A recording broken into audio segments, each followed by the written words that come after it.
examples of women sharing what it is that you do, sharing how you do that. There's no way you can ignore Latinos anymore. Work from all around the world you can come and see and talk about.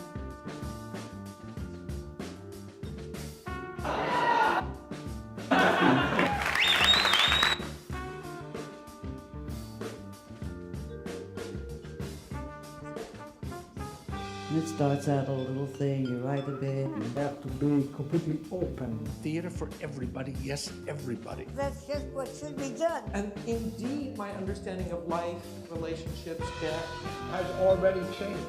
The survival of theater as an art form depends on that.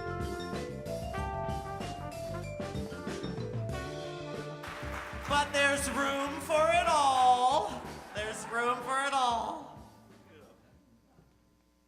So, welcome everybody to the Martin Segal Theater Center here at the Graduate Center CUNY, and I'm Frank Henschke, the director of the Segal Center. And thank you to those who came in the afternoon to those fantastic screenings of that gave us a little insight in the world of Etel Adnan, who we are celebrating tonight, or we have the honor to celebrate and to be associated with. We have Klaudia come here with us from Volterra. In Italy. She's a German a writer and curator with whom we collaborate on the Heiner Müller in America Day. It was a last 1.5 years ago in the fall, a very significant day where also a book publication will come out and really traced how the Heiner Müller was influenced deeply by his travels through the US after realizing, maybe earlier than others, that East German GDR would come to an end, and he saw how the future might look like, and he decided he couldn't write anymore in the dramatic structure and created the Hamlet machine after his visits to Texas, but also driving around the country and in America. Klaudia is working on the Etel Adnan. She's a friend of hers for a very long time.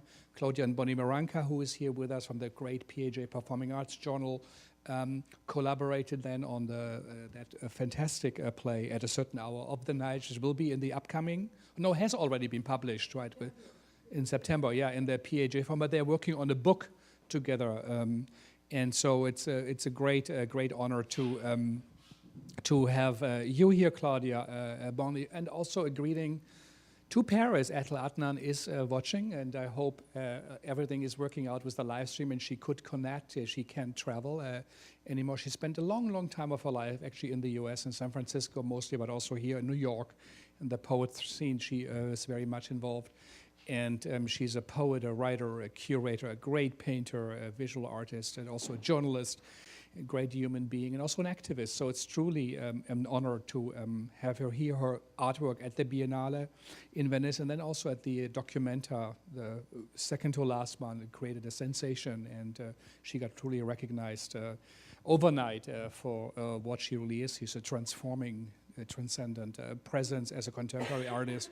If I understand right, this is the first time a play of her in English will be done in the Americas and or presented, and this play, and so tell us a little bit more about it, and again, thank you all for coming, and then we will go on to the reading right away with Zishan, who directed it. Zishan Ugurlu, good friend, professor at the New School, a great director who lives of The Invitation by Ellen Stewart in La Mama, and the great Black-Eyed Susan, a significant, important member of the New York community. So thank you all for coming. Joanna Bukhar, Marvin Carlson, Claire Montgomery, Marion Chevard, so many people here, Peter Ackersell, Diana, Keith from the Center for Humanities, who works here and still comes for an evening, so that's amazing. But so tell us a little bit about the play and what we're going to hear. It's going to be 50 minutes. So I won't tell you much about the play because we will hear it afterwards. Only one word, that Etel is also a philosopher and she's also a playwright. And why a playwright? I'd ask her at the phone. And she said, yeah, some thoughts come by as a dialogue. So they will be a play. And this play, At a Certain Hour of the Night, is about the oneness of love. And the only thing I know is that it was performed in a reading, in a very rough German translation in a festival in Karlsruhe, but in the original English version, it's the first time that it will be out this night at Segal Center. Thank you so much for coming.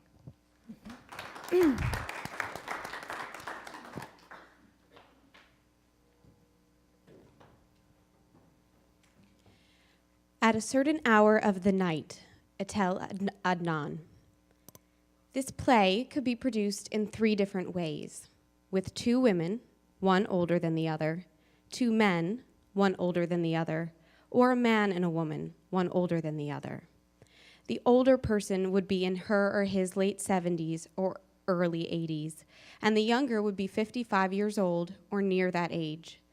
The text will remain the same for each case, only the grammar will have to be adjusted. My intention is to show the oneness of love. In a corner of the stage is a couch on which a woman is lying. She is dying. Towards the morning, we hear the siren of an ambulance coming to take her dead body away. It's the end of the play. The dialogue is taking place in a single night. In this dark night, we are last reunited. But what has become us during these long, long years? Turning slightly toward the couch. She has been lying there for a week, 2 weeks, dying without dying. For how long have you been here? Why did you wait so long to let me know? You're always on the go, at least that was usually the case. One never knows how to find you, where. But I tried.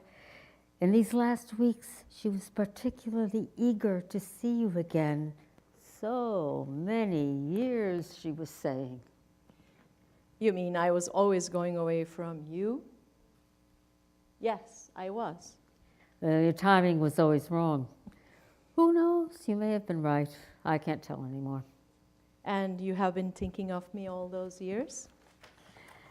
These long years, thinking of what happened to both of us. You can't speak of both of us. Why should you open such an old wound?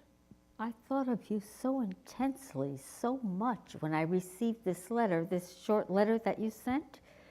When you heard about the fire that had devastated the whole neighborhood, you feared for me, for us, but we were safe, thankfully. Yes, it was on national news. I was afraid of that the fire had reached your home. It's true. So much time had gone by and you were all right, comfortable in your life and in your job. We're happy. Yes, I'm always happy. Always, always. At the end of your letters, you were adding always. Yeah, that's years ago. What did it mean? Did it mean that I don't love you, but I do? Is that what it meant? If it meant that you're dear to my life, yes. But where's my life? You were part of it, certainly. In the beginning, for sure. Oh, that light through my window that you like so much. Your dreams, oh, were you not dreaming? I used to think of you even when you were standing in front of me, running away from you to meet you in my thoughts. I was quivering. I was lost, remember? I was just 20 years old. We're not going to make a tale out of our lives. Oh, our lives. So many things have happened since. You have had involvements with so many people. How can I ignore that? I used to wait for you from the beginning of the day, waiting for the evening, waiting for you to come, go into the kitchen, prepare some meal, cross the corridor, a corridor always in the dark, and then you were telling me whatever had happened in that day. And you had your big and innocent eyes, constantly discovering the world. Let's start again. Let's go back to those days, huh? My love, it's impossible.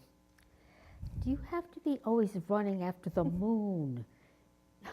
You know, you really didn't change. But are you just speaking nonsense? Why do you say it's impossible? You know why as much as I do. Because you're married? You're married too. I mean, you're not living alone.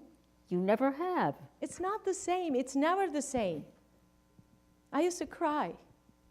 Every time you were going away, I was crying for hours in public, in my room, facing the mirror, on my pillow. Sometimes I was crying in front of you when you behaved with indifference, when you didn't want to. You were afraid that you would find out, they would find out. It took you so long to say yes to me, to admit, to be disarmed. What can I say? We don't need to look back here now. We just met again. We may have a few hours. It's that much one. One on what? I can't tell. Look at me. I live with my memories. They never leave me. And there are things that I want to clarify even now. Why were you so afraid of people hiding? Always hiding, lying. Why? Darling, I couldn't tell everything. I had to be careful. Oh, you were so oblivious of everything that was around us. You never noticed the suspicions, the glances, the endless one's soul, hostility that people exude against any manifestation of love. The world can be so sordid, and it is. By now you must have found out. I have known men and women who committed suicide because they were so humiliated by their parents, their friends even. I wanted to shelter you as I had been affronted all the way back during my adolescence. You need to live in a bubble. Oh, you used to live in a bubble. Oh, such a transparent one. I was admiring your innocence and envying it too. I have to tell you, although it's still painful to admit it, that I didn't have your availability, your youth, the ways you could start on the road at midnight with just a toothbrush. I never experienced the kind of freedom that you had. When you left with that awful South American young girl, you didn't hide. You behaved so natural, both of you. You settled together regardless, impervious to anything and anybody, fearless. The times had changed, not totally, but they have. How many years did you live together? Not many, really. I forget. I've not forgotten. There are pains one never forgets. As I have not forgotten either that whiteness, that clarity of the air that you were bringing into my room whenever. This almost blinding light that you were shedding on my days. When you were getting pale just at the sight of me. When your lower lip was quivering.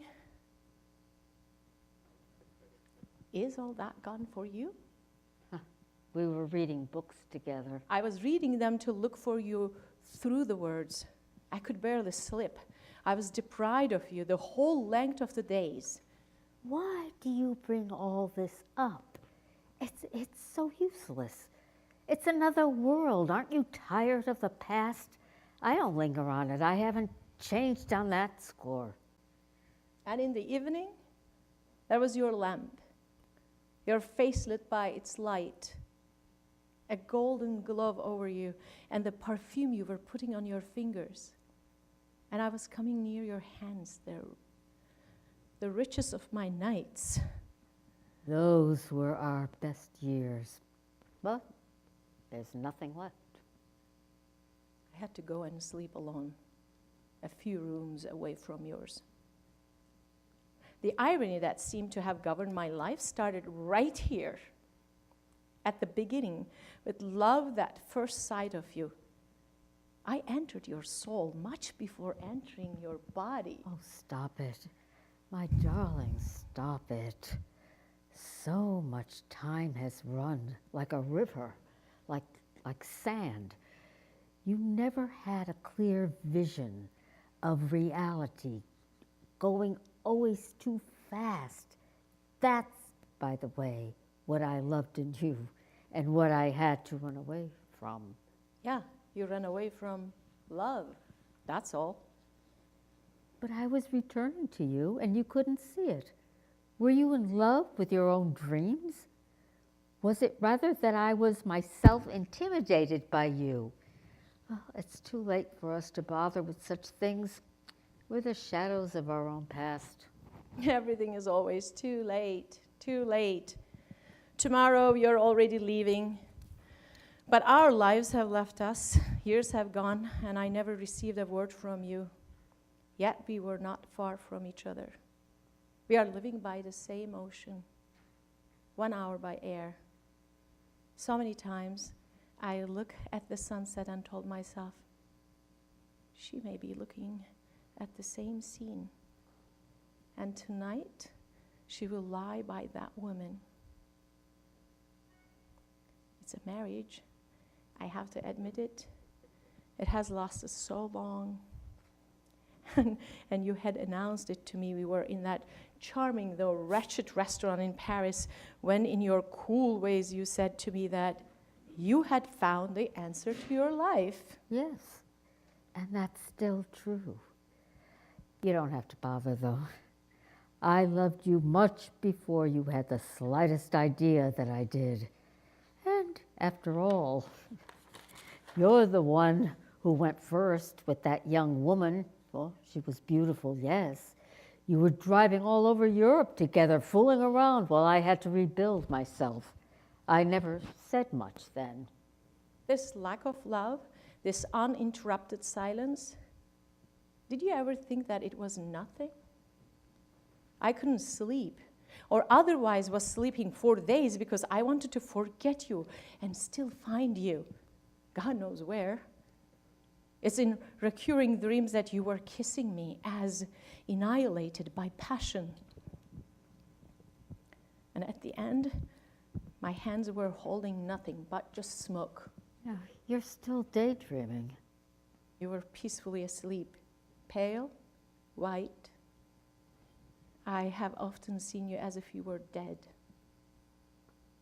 You must be aware of that.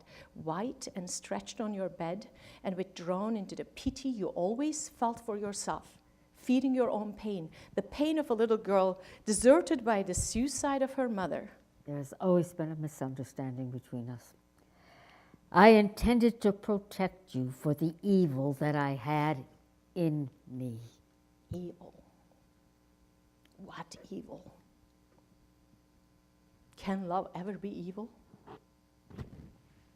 Nonsense. This so-called desire to protect me against yourself, I never bought it. I was facing an open field with so many roads, and at the end of each, I was expecting to reach you, and when I was there, there was nothing. Sheer air. Oh, yes, I was there, but you couldn't see me. I was divided against myself, and yet I was waiting for you, but was not admitting it, let alone that I didn't want you to know. You were violent as children and little horses. There was something in you that used to scare me. Well, now that we are leading separate lives, though by the same Pacific Ocean whose beauty is almost monstrous, I still consider you to be a kind of a secret I cannot decipher with my hands as empty as ever. It is time for me to find the courage to tell you that I should have told you from the beginning. I didn't do it. I'm looking at you and you're radiating my own happiness. Should torture be the price for the kind of bliss your presence still creates? Should I face you as a Christ become female, unveiled body and soul in order to draw you to my warmth, my solar origin? You who are maleficent and moonstruck, huh? Let me talk to you about my sickness of love, sickness, and lack of love. I have been unable to either put up with or forget your absence. These trains, these buses, boats, all the means of voyage have been used by you to avoid me, to leave me alone on hospital beds, following a destiny which had to excluded me.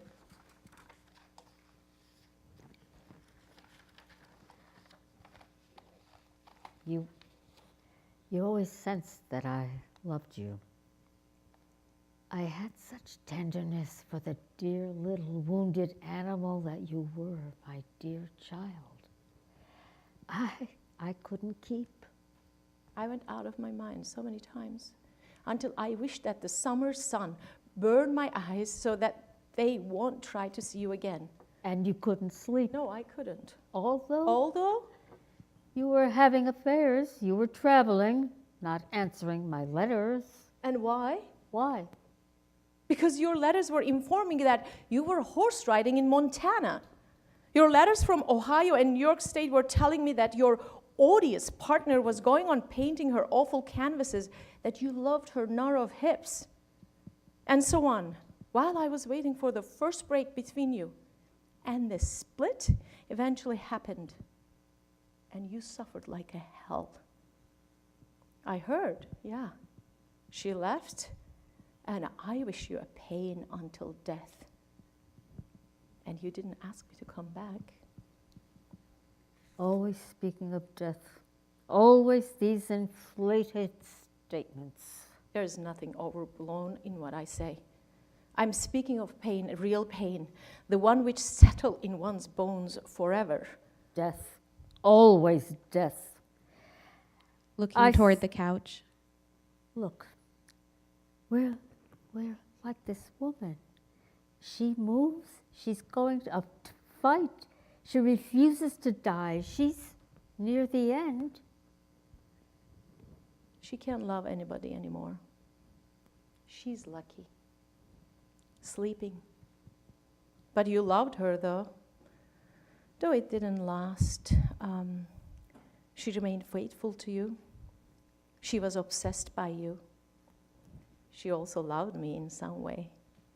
And somehow I was looking for you in her presence, but it was useless. I ended up feeling a strange kind of disgust. Soft tenderness is really not for me. We are probably the keepers of some hidden thing, something I have never figured out totally. I have never understood the nature of what was attaching me to you. The word love must have scared me.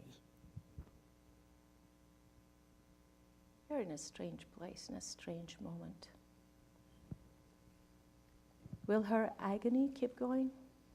Well, at least she doesn't seem to suffer. We'll find out soon.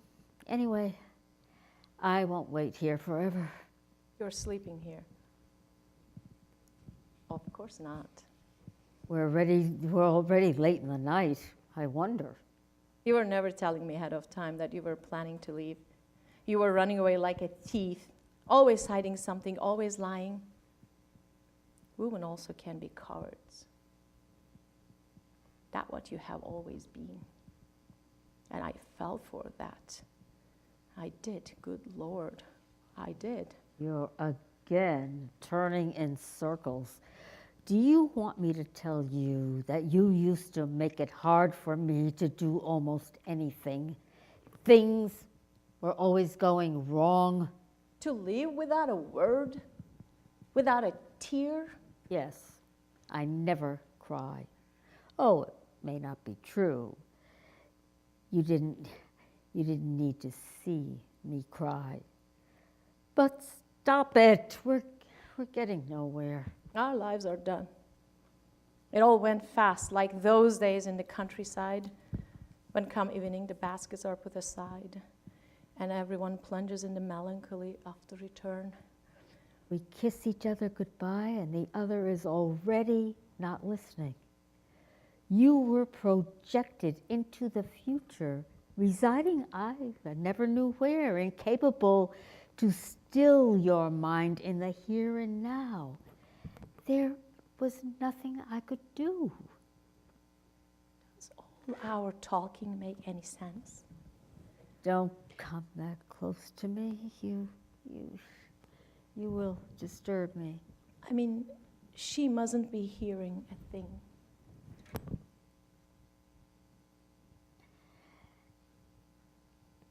Feel nothing. God knows where she is. Not, I am here. Listen. Pulling back a bit. not here.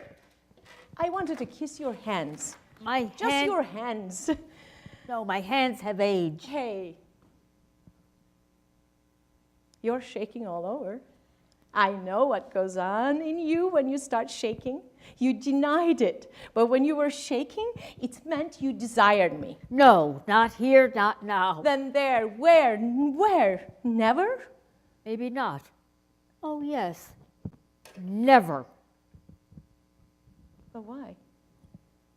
You can't discuss love in the room of a dying person. It's sheer madness. She's not dead. She's sleeping. Maybe more deeply than a while ago. And us, where will we meet tomorrow? Tomorrow? Tomorrow where? Tomorrow. Well, I will have to catch my plane. For us, as you say, it's too late. You're daydreaming. Nothing changed. My dearest, we can never restart things. Never. It's over. Every drop of my blood knows that it's over. And for decades. But nothing ever ends. Death is for sure a kind of an end, but we don't understand it. I don't even realize where I stand right now. It's all a big cloud. But you have been like a source of light that I loved more than love. And you will tell me that all this is finished? Nothing ends for sure. But can I make you sense how weary I am? I am tired. I am weary. I am an old woman. Face it. Turns toward the couch. Look at her. Look. You will be lying one day soon on your deathbed like she does. And as you excluded me for so long from paradise, I will not be there to close your eyes. I protected you against myself. I repeat, I never dare tell you all the miseries I had endured before I met you. The destruction of a heart is worse than the destruction of nations. You destroyed me. Your arguments mean nothing. The truth is, I wanted to keep your friendship. While I wanted to keep our nights alive together. I guess so. It was impossible. And why? We are here at long last. Let's have a moment of peace. We are here, and it's a disaster. Oh, she's hardly breathing. We're supposed to watch over her. She won't last. She was a courageous woman. I would say an admirable one. Yeah, she will die. We are surrounded by death. I mean, us, yes, we have always been. We had this thing in common, a mother who was a kept woman, an only child who had to observe her anguish, her love too. You were 12 and you came home from school at noon, I think, and found her in a pool of her blood, a suicide, a little gun by her side. You always stop the story at the presence of the gun. You remember it. Yeah, in that funeral chamber that my memory has become, I keep everything that's related to you. I live with your ghost. I sleep with your ghost near me, around me, under me, suffocating and tender. Love of my love. What are you really trying to do? We came to see for the last time a dying friend. That's all. You're alone, all alone. This dark night, which is all around, is also within our heads. I will teach you something before you yourself soon become some fire, some dust, that, by the way, I will myself breathe, while you will be lost for the whole of the universe. I will inform you of a basic truth about you, the fact that your life got extinguished the very day you gave up on me. Yeah. Ever since, we have been survivors. Candles set aside, dead leaves, dead lands. What happened will always have happened. Nothing can take it back from us. I know. Those sweeping statements are empty shells. Don't I recognize you in them? Oh, I love the child in you. Oh, those innocent eyes that were looking at me. Where are they? This feeling of guilt, a woman's guilt, made me resent you. I resented your very existence. You came to me as a luxury I was both entitled to and couldn't afford. Oh, it was tough. I was living in such utter insecurity, and you were impervious to my health, my reality, as well as to yours. In fact, it was unfair, but that's the way it was. And I have never said it before. I was jealous of you, terribly jealous of your capacity for passion, even if it were addressed to me. There was always this strange desire I used to feel, this need to die for you so as to be reborn for others. It's always for the sake of some other person that one recovers from one's love. So you consider yourself as being cured? Wait a moment. B goes to the couch. Oh, she's really dying. Not any noise. This silence, this sadness. Well, there's nothing we can do. We should think of her, mourn her. I should say some prayer, but I've never learned how to do that.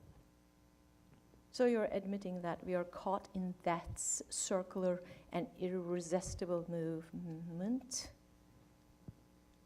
She's dying. This woman is dying, is gone, and me too, and both of us. She has brought us together, and she will separate us.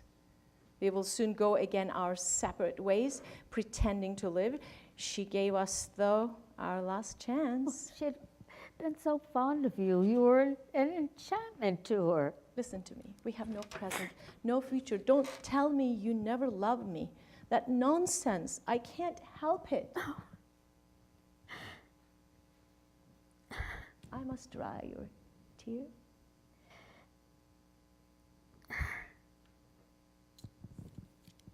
They don't need to see them when they will come.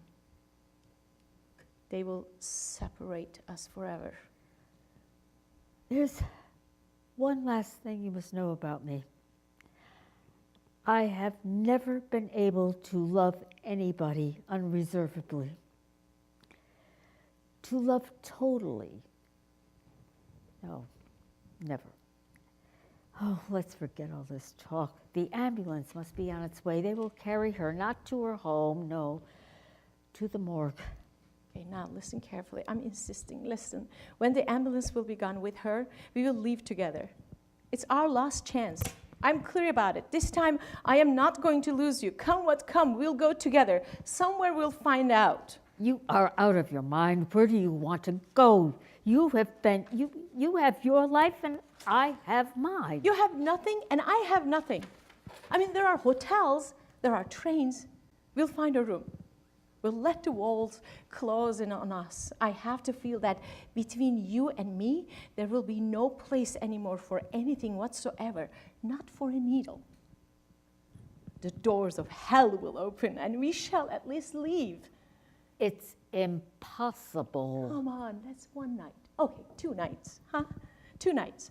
Later, you will have an eternity of a night all to yourself. Let's have a few days of real happiness, a few days stolen from the gods and from pain. How you can refuse? Nothing else should matter. Oh, you're insane. You're scaring me. Is wanting to live unreasonably. Okay.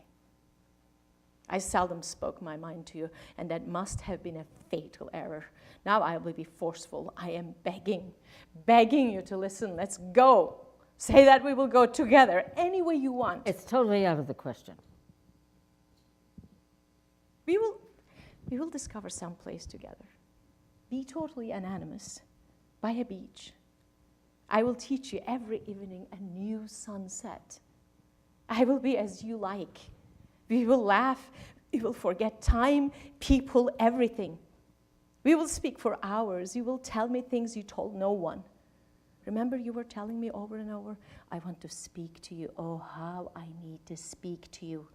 And it really never happened. It still haunts me. Now it is time to do what you really always want to do. I want none of all that.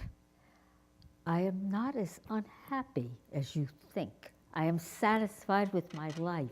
You have no idea. It's beside the point. I'm asking you to give us what we missed, lost. Give yourself a moment of truth before your turn comes for disappearing from this world. Give yourself some moments of true happiness. Be free. I will never be able to go away with you. I can't. I don't want to.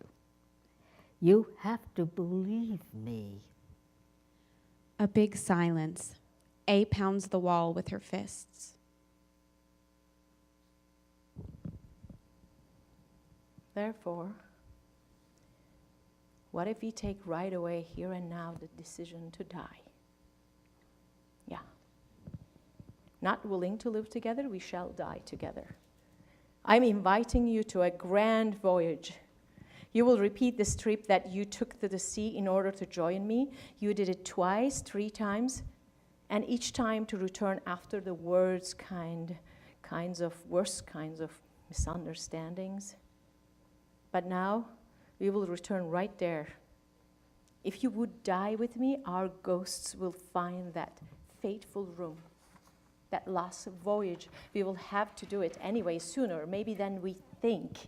So let's do it together. Let's retrieve our love in a long moment made eternal by our common death.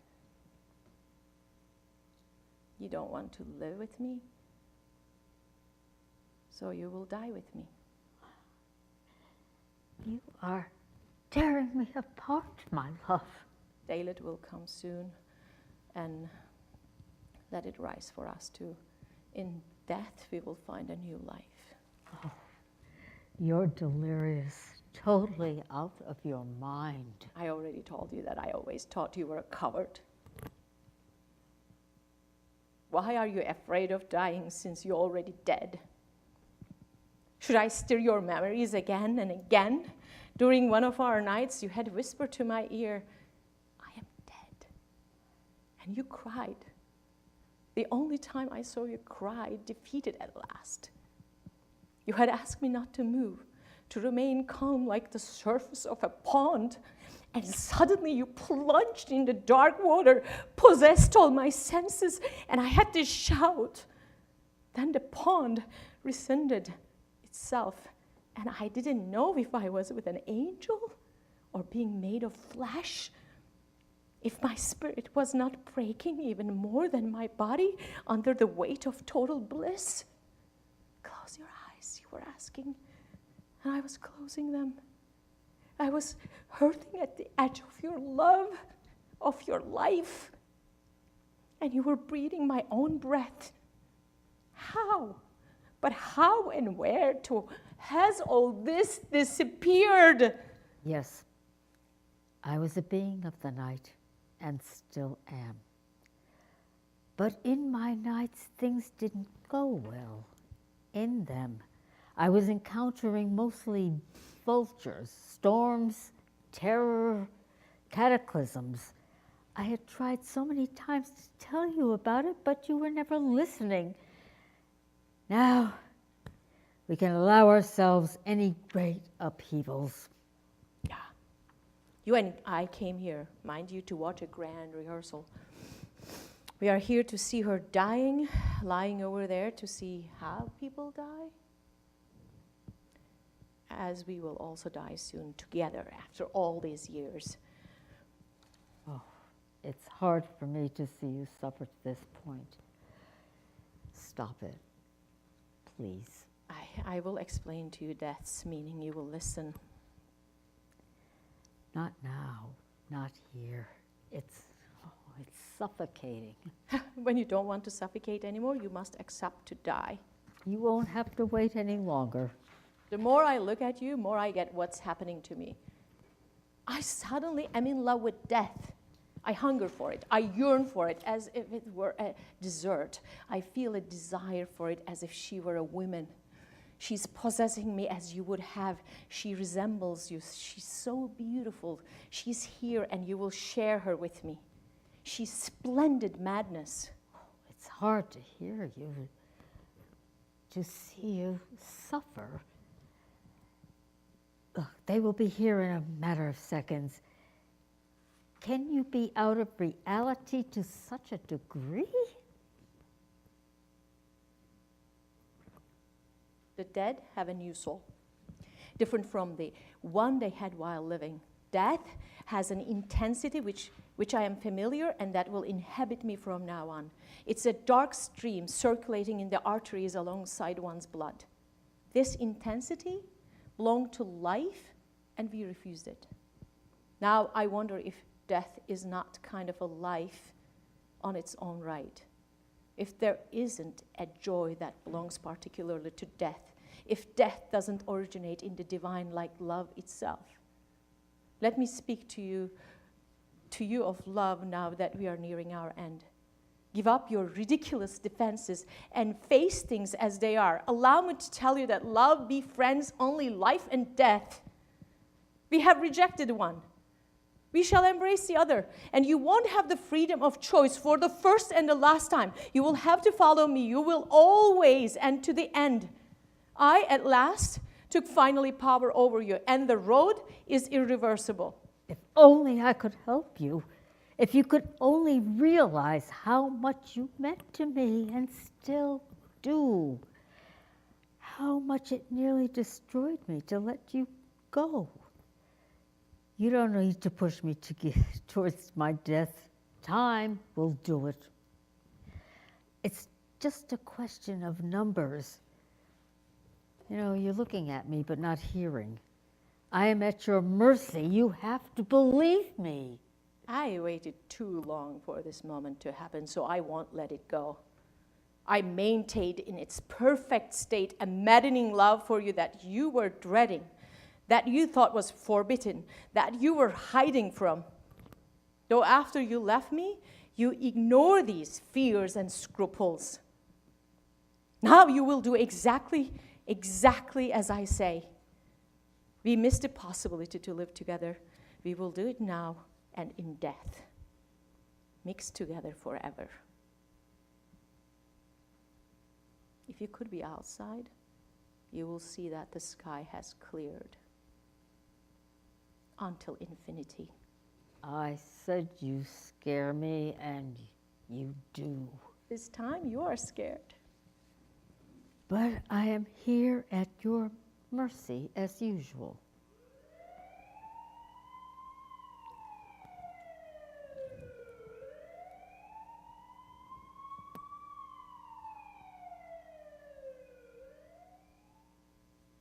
You will follow me down the scales to hell, in the dark, in the cold, and you will never leave me.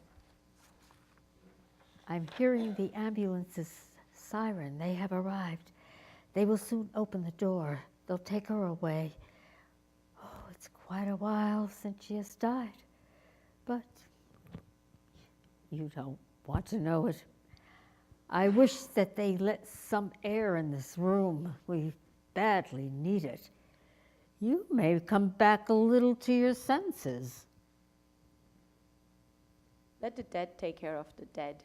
They can come and take her away, and I will take care of us. If only you could at last see how worn out I am. I am really exhausted, and there isn't much left for me to lose.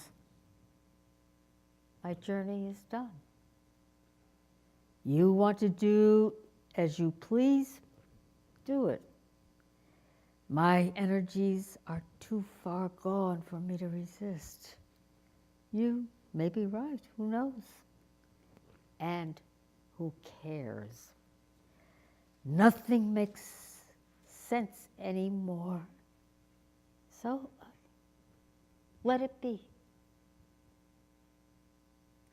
As soon as they will be out of here, I will push you into my car, and we will go like in the past, like when we crossed together to the whole of this continent. I will drive straight ahead, and you will keep quiet. You will obey our common destiny. Yeah, I know where we are going. I am taking you to the sea that I love and that you hate. The sun will be barely out. You will not mind that they will see us. You won't have to be a coward anymore. And then we will reach the cliff this time. And this time you will say yes to everything I decide, absolutely everything. And anyway, I can't care less if you agree or not. You will obey me to death. And the car will go over the cliff. And they will later find us together. And when they will look, they won't be able to know whose hand is this and whose eye is that, to whom these bloody hearts used to belong. And then I will tell them from death's other side that all this mess they see is us. It's you and me, indistinctly. That we are this heap of flesh and bones, and that at last nothing will be ever able to separate us. Nothing. The end.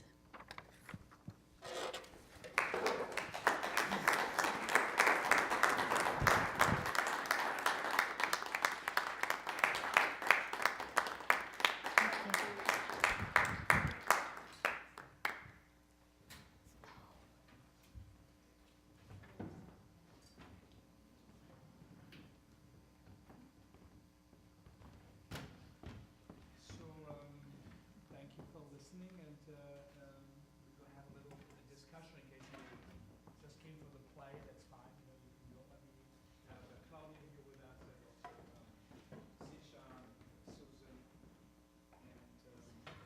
and we'll talk a little bit about the work.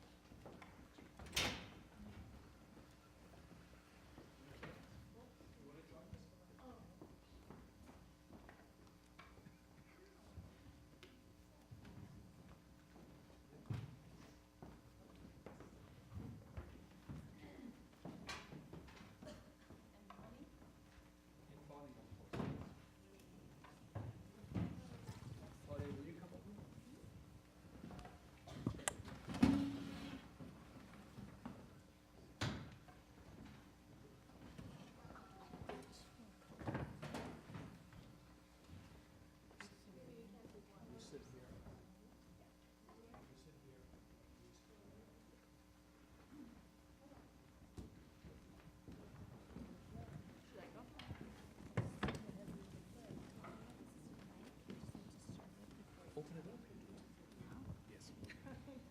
So,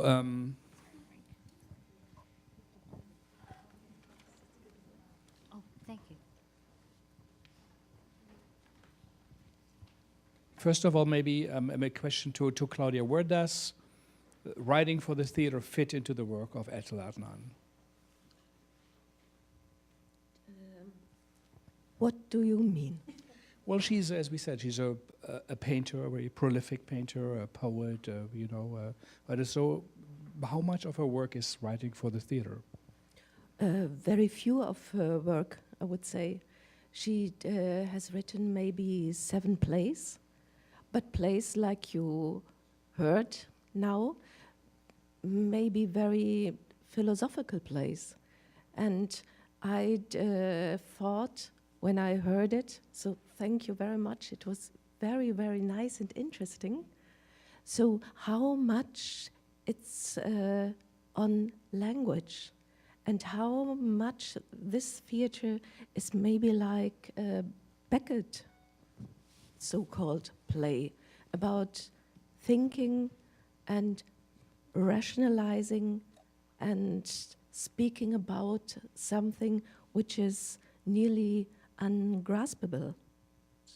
So this I discovered whilst you were speaking and reading, and it was extremely interesting for me.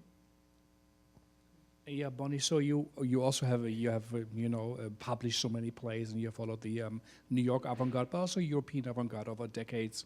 Where do you think that work as a play or as a play text or a matrix for performance? So where does it fit in?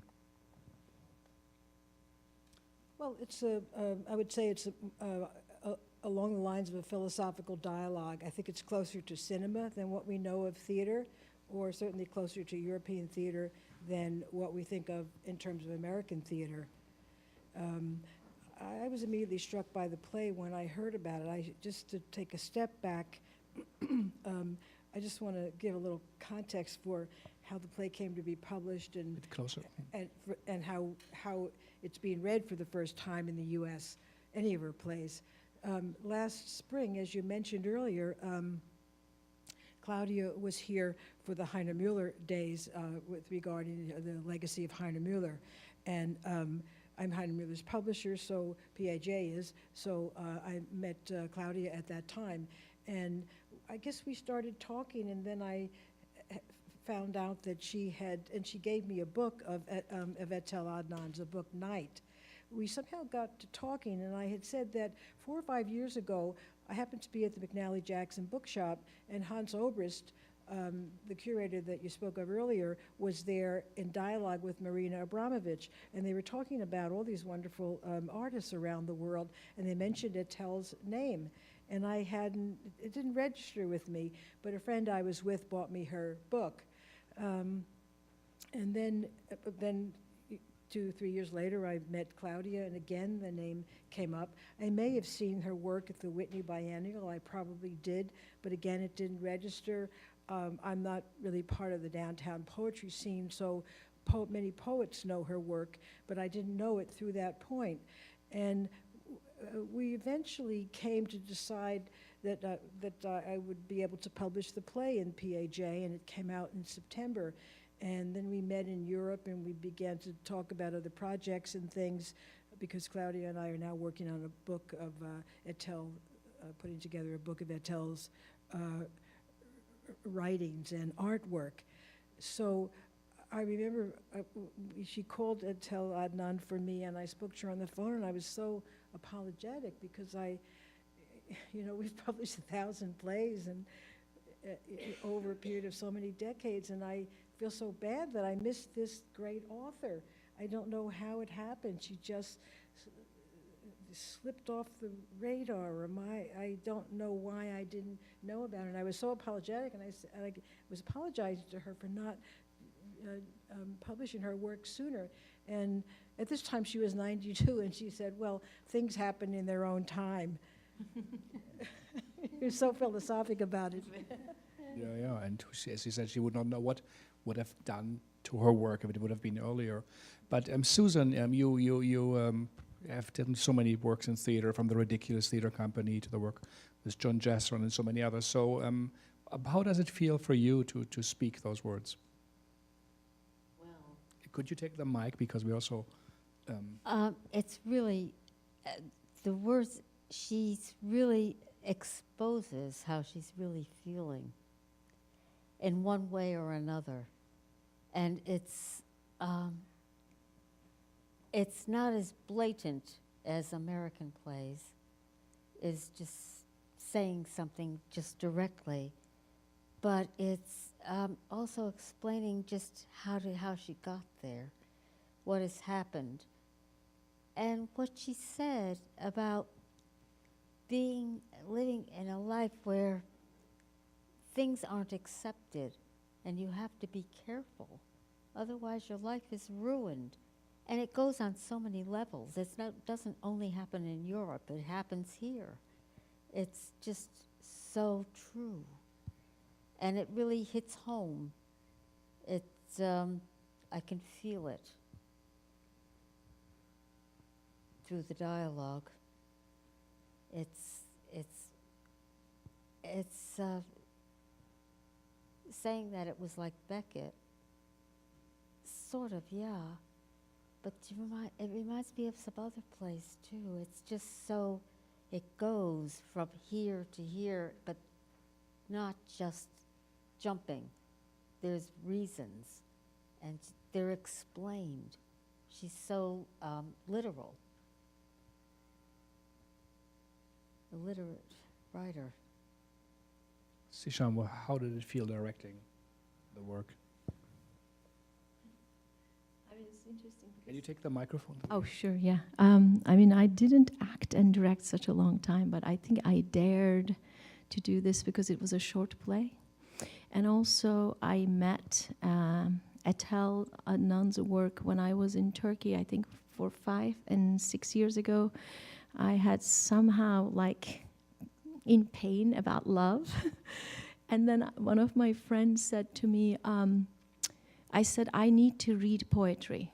I said, the only way that the pain is going to be explained, and I have to read poetry. And then he suggested, actually, I should read Etel Adnan, and that's how I met, actually, her work. So I read her poems, which is translated in Turkish, so it was wonderful. And then when Bonnie said that, I was thinking about this, when Bonnie said that, I don't know how it slipped, we didn't pay attention. And then I thought, because we don't love enough poetry, I think. As a director, for me, as the only inspiration, I mean, I can get inspiration everywhere, but I think most of the time I get my inspiration from poetry. So this is very enchanting in a way. When you read Etel, is you're understanding the details of everything. I mean, the way she says, it's inspiring, but also because it's a philosopher, so you kind of start questioning love, and when you are really questioning love, then you start questioning whole universe. So it's kind of, it reveals yourself to self. So for me, directing was just really discovering the words and talking about love, and then of course what we talk about when we talk about love. So it was yeah, I mean, I realized when I was reading also, there are so many ways to direct this play. It's 2 men, 2 women, man and woman. And so for me, I thought it would be very interesting and it could be wonderful to hear that the words are coming out of 2 women. So I made the choice because of that. I mean, Sirens, when I heard tonight, because it's a stage reading, I was like, it could be longer actually, or it could be even overlapped with the lines. That would be great. But I guess, yeah, that's it. Of course, there's a long tradition, of poets writing for the theater. I mean, the U.S. is Frank O'Hara, Bob Holman, Yusuf Komunyaka, Ariana Reigns, who writes for it, and so Anne Waldman, and so many other. But still, it feels, I think, as you said, he's a philosopher. It almost sounds like a timeless philosophical reflection on existence. But I wonder, do you think that play, if it would be staged, would that have an audience, or is it as she said, Adnan, today, well, I go to readings, often 2, 3 people comes. These are the best readings, actually, and there's no large audience for it. What do you think? So I think it's absolutely possible. But one really has to take some time, because it's not only talking, it's really in this moment of acting, it's also perceiving and reflecting. And I say it because I'm the translator of Etel's poetry in German language, and it's always the same. So I read a poetry book and I think, this time it works. Simple, simpler. Then I start, and then after some weeks I think, the same, so complicated. Then I redo it, and then after a year and a half, I think, now it works. And it works in the moment when I really took over her words, seemingly so simple, into the other language, and there remain the same questions I had when I read it in the English or French original. And staging her work would be, it has to be a free production, because it really needs time. And it was wonderful to hear and see it this evening, because lots of thoughts came in my mind. And this kind of theater would be wonderful. And I think there are small theaters also in Europe, for example, for this kind of work, but special houses and special groups. But would be great to make a staging. Could I add something to that too? For a number of years, I've thought that one of the really radical things to do in the theater would be to turn away from spectacle and go back to a very private, intimate theater. And that sort of fulfills this function. But I also want to say that her work is very dialogic. She has several pieces called Conversations with My Soul, in which she kind of looks at herself from the outside. And just many of the construction of much of the construction of the poems and other things also have this dialectical or dialogic way. But also, she's not such a stranger to theatricality. Gavin Bryars, the composer, has done the Etel Adnan songbook. There are people who've made operas of her work. You've worked on radio plays. The pieces lend themselves to radio plays. Walter, I don't know if you're still here, but somebody from the Wilma Theater came up and said they're staging one of her texts, one of her literary texts, at the Wilma Theater in Philadelphia in the summer. I think it's only a matter of time for someone's work to get known. Besides this play, we have another one in the volume we're working on, which has to do with an Arabic woman who doesn't want to get married. Crime of Honor, it's called.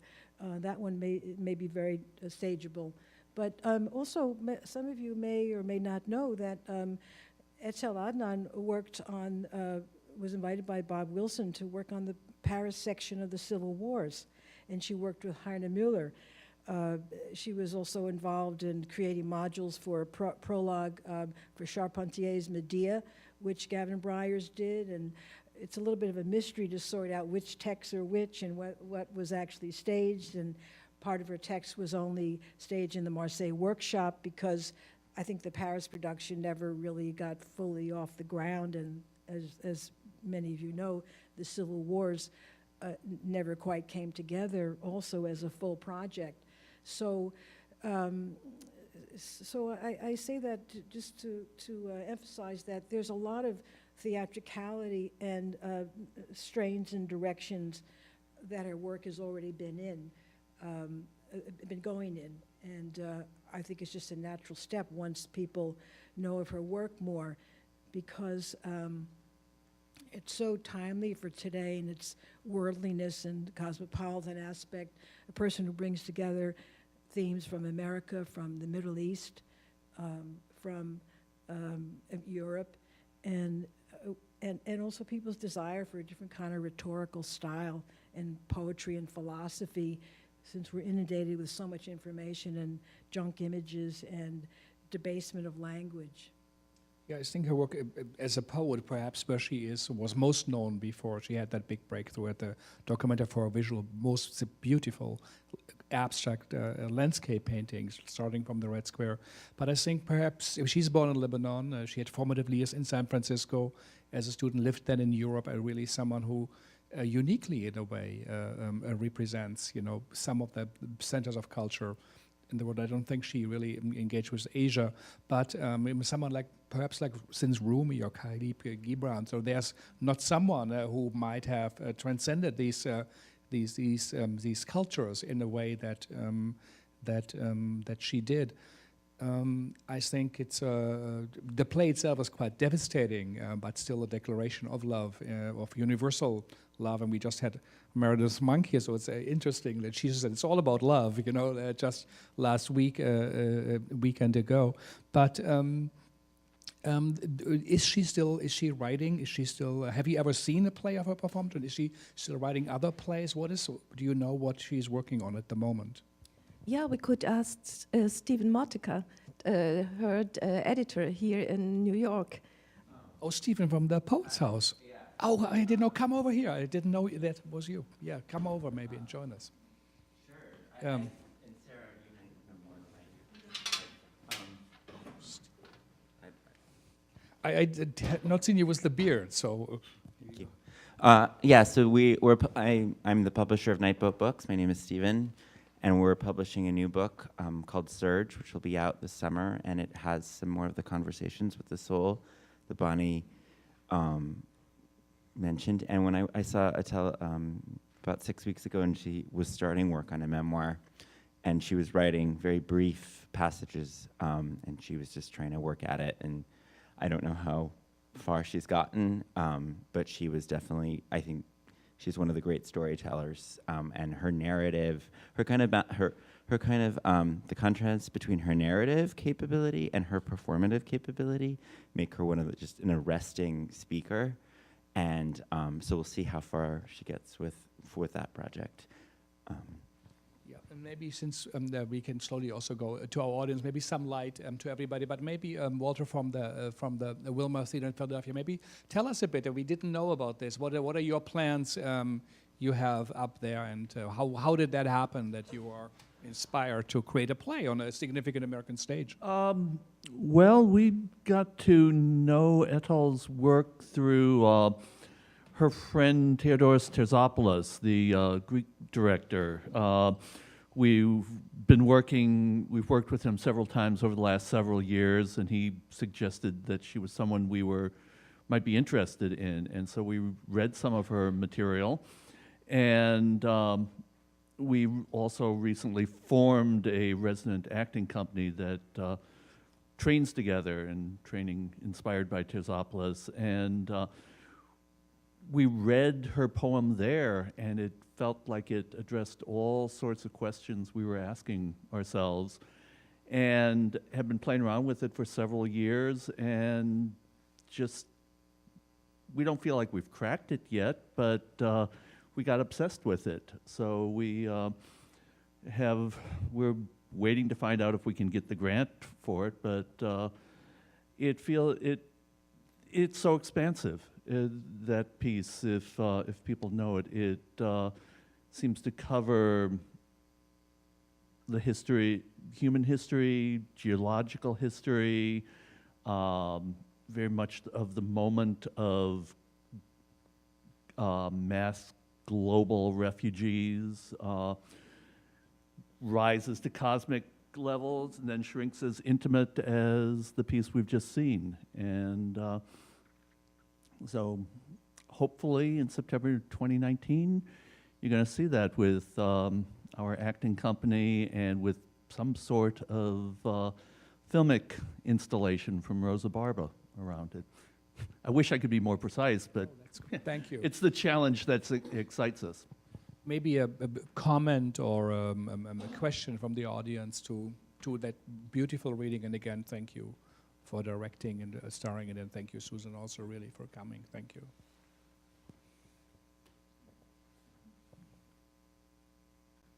Yes, thank you very much for beautiful reading. And it's interesting about these intimate texts about one huge subject, which is so ineffable as love.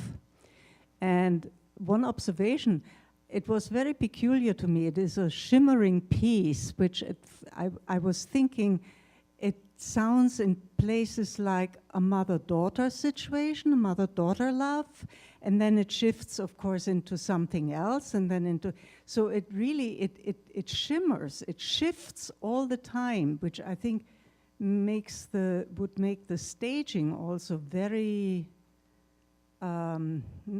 difficult, because the layers, and I'm wondering, I mean, there are just so many layers in there, even though the text keeps repeating.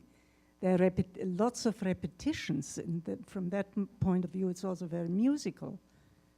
But what I found very peculiar to me was that shifting between different kinds of love in that same text, different relationships, and maybe because it was two women. It's almost like a choreography. Maybe you can ask Joanna Bokar, one of the great American choreographers who's here, what attracts you to her. Do you see, if you give him the mic, Elida, do you see that also? Is that a piece that you see is stageable, or could be put in motion? Thank you. I'm here to listen and out of respect for this artist's work. It's just. Have you ever thought about it? I've worked quite a bit with text. With her? With her text? With Robert Wilson's text, with Edward Albee's text. But would you, about Etel's play, would you think about? No. Oh, I'm really just here to listen. But I will say that the Levant and its representation is and its sensibility is a very special place to be speaking from. I think that's evident. Thank you. Another? I wondered if you could talk a little bit about that question that she asked, because I think about the different voices and the different characterization of the erotic love versus the paternal love. That I mean, and if you when you brought up the fact that the part of the love encompassed a mother-child thing, and I think that maybe, because they lived in such narrow times, and one was older than the other, maybe at first it started out that way, then changed a little, it seems, frightening, then changed a little, but it would sometimes go back to it, like she had to take responsibility for this young child, the way that the person was behaving. And it's interesting that the relationship could change like that. To pick up on Jonah's point about the Levant. Oh, to pick up on Jonah's point about the Levant, I wonder, am I putting you on the spot? But you know her work a lot. Can you speak about the Muslim sensibility in her work? I mean, I have to say. A microphone. Oh yeah, sorry. Yeah. I think I'm tired. I want to say something that the first time when I read the play,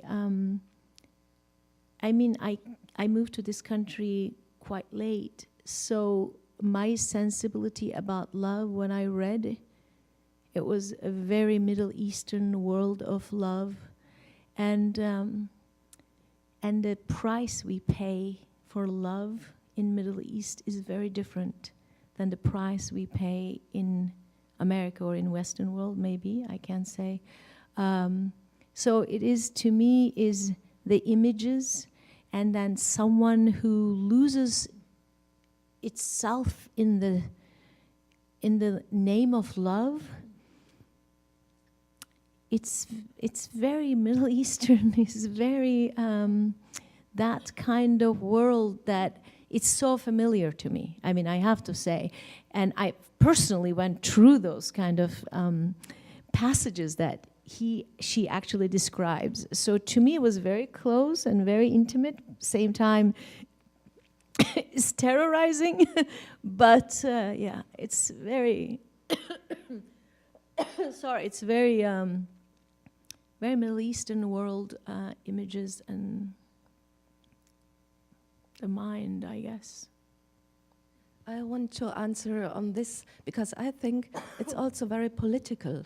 Because everybody was overwhelmed when, for Documenta 12, Etel decided to write a text in the small booklet, which is the cost for love we are not willing to pay.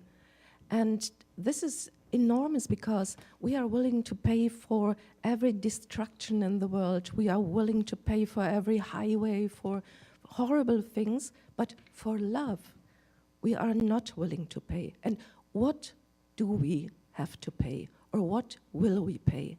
And I understand what you say, but I think it goes beyond the Mediterranean thinking or context. It's really a very political question.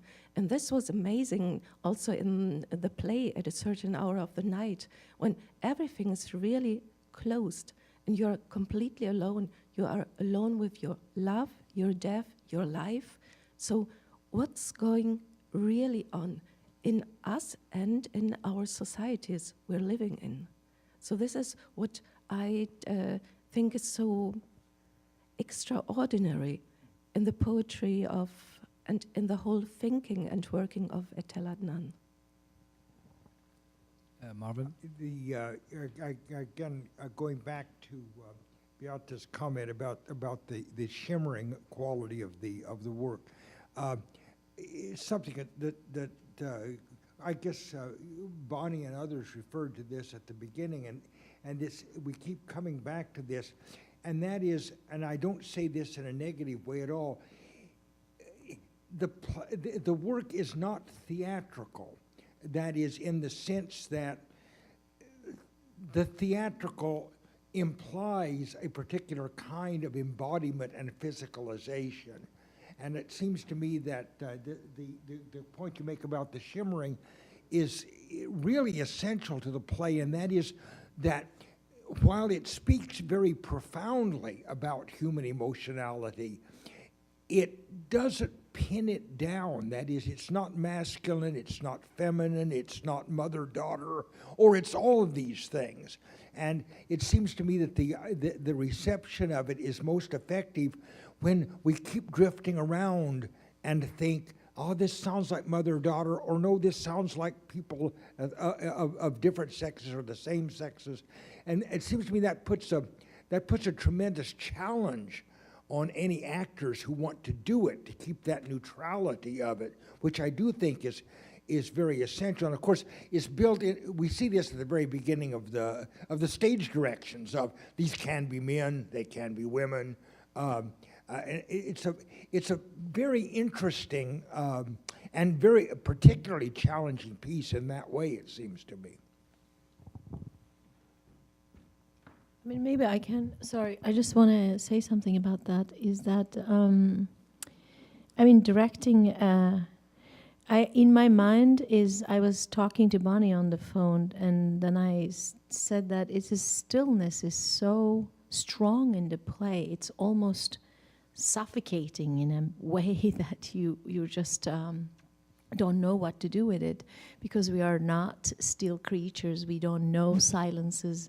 We don't know stillness. I mean, we are living in this urban jungle. So it feels like when you read those words and when you go deeply, profoundly, what they mean and the complexity of the age difference, because they have between each other, they have 25 up to 30 age difference. So to me is such an incredible theatrical device already is there. It's bringing all the, I mean, changes, the transitions that, so I think that her philosophical mind is bringing this quality into play that I agree it's extremely challenging. to staging, I guess, to bring into that kind of dynamic into the play. Yeah.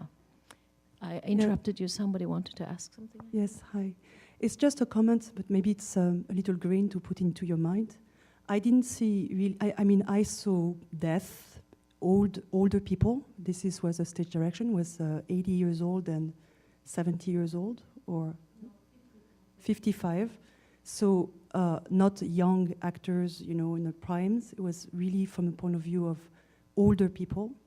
And I felt that it was a suicide mission, in a way, that you can see love only as a photo negative of this death, which is a subject that we don't really talk about. And I don't know if I was tainted by the news this morning with Syria, but for me, it felt very political, in a way that a young person say, if you cannot love me, then we're going to die together. And I saw it more of a I don't know, in a bigger picture, maybe. That's great. I think it's great. Yeah, I didn't think about that. Yes, yeah.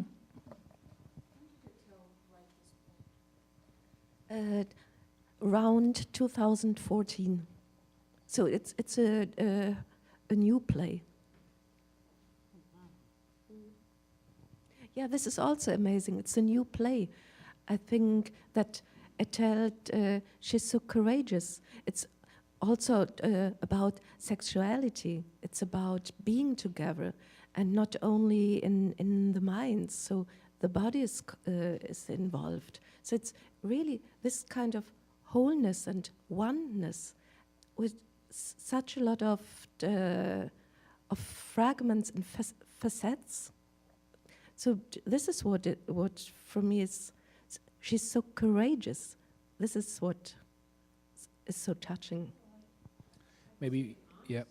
You know, I would say honest, because, you know, being steamy at 89 when she wrote this play, or certainly some of the very steamy, marvelous, subtle things in Premonitions, for example, and so forth, it's simply straightforward and honest, rather, you know, in my mind, rather than in a sense that someone who's a bit older is courageous when they talk about sexuality, and another generation might not be considered courageous necessarily. So I don't know, that's kind of how I see it in that sense. And certainly her honesty is there in all of her writing.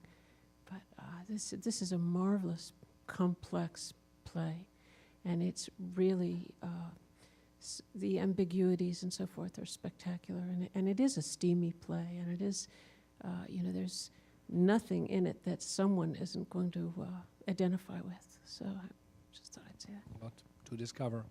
Maybe one more question or comment. Fiona. Thank you. I would just like to ask Stephen to contextualize this, because you know her poetic work, which is also where I first came to her work. But to me, this plays, when I actually leaned over to you and said, that's very different. And I just wondered if you can contextualize it a little. It makes sense to me that it's a recent work. Actually, there's a lot of the emotional character of it, to me, I think is sort of reflective of the last few years. I think, I guess for me, we all have a favorite work, and we all have a valley we live in with Etel, or I like to think that way. And if you saw the Hansel Oberst piece, like, I think like the Mount Tamalpais and the California years have always been very important to me. And then how that is a place of origin for Etel, and how that comes then into sea and fog and location, and even in this new work, it's really a deep missing of that landscape, and a missing of the California poets that she knew, and Jiang Kaiger's Death Ends the Book, for example. So I have always started there with her, and then of course there's the her life in Beirut, and her mother and her father, and then the other pieces get added. But and then there's Paris. So I don't know. I guess the thing that really strikes me is there's a real intimacy here, and you brought up the sort of the sexuality and the partnership and some of the jealousy of being in a close relationship, and then having a partner who's the same age difference. So there's definitely echoes there, and I mean, I guess of the text that sort of dialogic question that dialogic aspect was mentioned. Do you place it with specific books or so? Or Sarah, you know her work. Yeah, really for example, there is a really good example, and there are the poetry books. I realized when we did the radio plays, also Night is kind of a dialogue, and this is a very dialogue, but Etel's poetry is always a dialogue. So it's kind of also an inner dialogue. And we spoke about this conversation with my soul, but also conversation with myself in a way.